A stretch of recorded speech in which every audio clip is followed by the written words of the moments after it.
Welcome to NACD's BoardVision. I'm Peter Gleason from NACD, and I'm here again with Mary Ann Cloyd from PwC. Welcome, Mary Ann. Hi, Peter. Thanks. Great to be here, always. We just finished lunch, and we had We did. incredible speaker at lunch with an incredible story, which is, I think many of you probably have read about it, but to get the insights and the live dialogue was a whole different experience. We had Michael Woodford, former CEO of Olympus. Many of you may have heard Michael is a 30-year veteran, or was a 30-year veteran of Olympus before he became CEO. And not long after he took the helm of the company, learned that there was, or was informed that there was accounting fraud in the mix, and had to go about the course of not only discovering whether it was real, but dealing with the cultural issues of a Japanese company. He is a British national, and overcoming some of the cultural issues in uncovering the fraud and eventually becoming a whistleblower. Absolutely a fascinating story.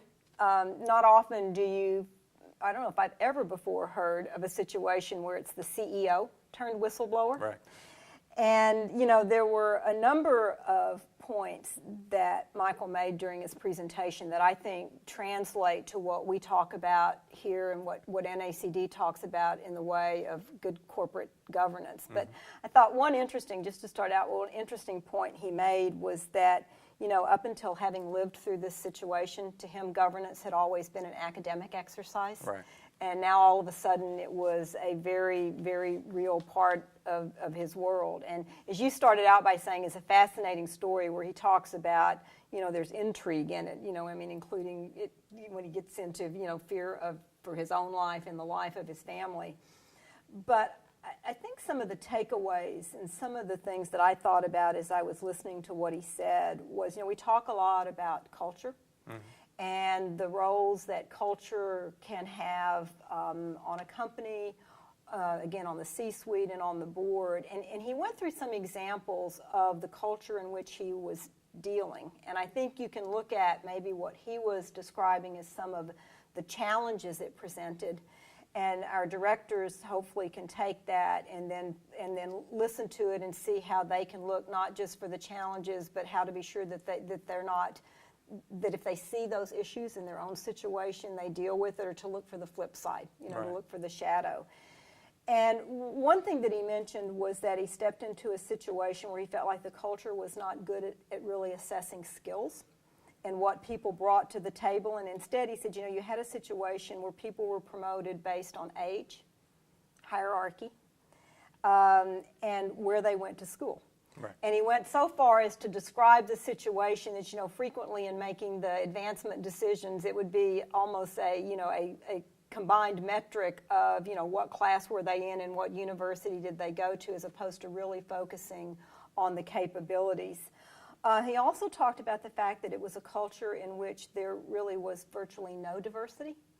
And when you look at all of what a big part of the dialogue that's been, you know, and what NACD has promoted over the years, I think there's a real lesson to be learned from that also, that when you get to something that's way too homogeneous in terms of culture and attitudes, that you probably are at risk. Right. And tying into all the risks that we're talking about. You know, one of the things that it struck me as we were talking about it, because we have been having these conversations for years about globalization and the difficulties in culture. Culture always comes up in every dialogue that we have. And he was a student of that. I mean, He had spent 30 years as a British national operating in a Japanese culture. He knew the cultural nuances that he had to go through. He recognized in the talent situation and looking at how do we develop talent, he recognized that there were highly talented people and more talented people in the middle level management in some cases than in the upper level management, because of the system that was in place and how they went through this as a cultural exercise, and how he came in and wanted to rock the boat a little bit in terms of changing up who was in what position and why. You know, he was looking at performance. No, absolutely. And I think, you know, Peter, and to me, when we talk about this, you could take these lessons, and it's not making a statement, either of us making a statement on any particular culture, right. Other than him, you know, sharing with us, the group, what he heard. You know, one of the other points that he made about the culture in which he stepped into, which I thought was just a very wonderfully positive thing, he said, you know, so often what you would find is they cared more about the we than the I. Right. I mean, in terms of operating and in the way that how they brought that to everything that they did, that it was the we. You know, another thing that he said that, and again, that we talk about a lot when we're talking about building the culture in a board to deal with the asymmetric information and a lot of the other topics being discussed in 2020, was that he felt that so many meetings that he attended, there was, quote, no real debate or scrutiny. Right. And, you know, and having just spent some time in some of the other sessions here today, that really rung true as to why that is so important in the boardroom. He said the decisions had been made before he even got there. Exactly. So. And I think one other point that I made is, you know, so often we're talking about the media and the role that, you know, we can talk about the speed at which things get shared around the world through all of the various means of media.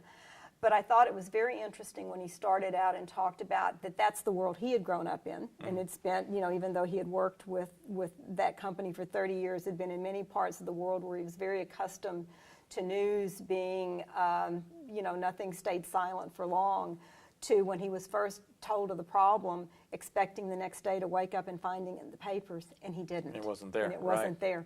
And even after it went on for a little while, the second edition of the magazine, he was waiting for it to be there, and it wasn't there. So anyway, it's a very, very interesting 45 minutes or so that we heard from him. Yeah, I think he summed up a year's worth of scandal in 45 yes, minutes. He did. Very yes, intriguing.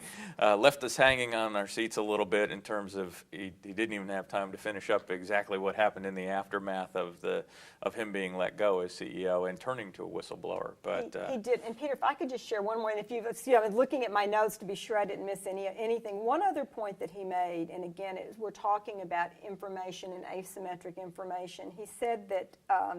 You know, one of the things that he was also dealing with was a chairman telling staff that they shouldn't share information with the president. Right. Now, that's not usually what we see, you know, with the way companies are. But again, you could translate that in to any level of an organization where you've got someone trying to control the information flow for the wrong reasons. Exactly.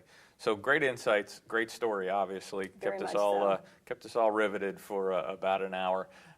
We'll be back to you with several more wrap-ups of different sessions at our conference, and we look forward to talking with you again soon. Thanks, Mary Ann. Thank you, Peter.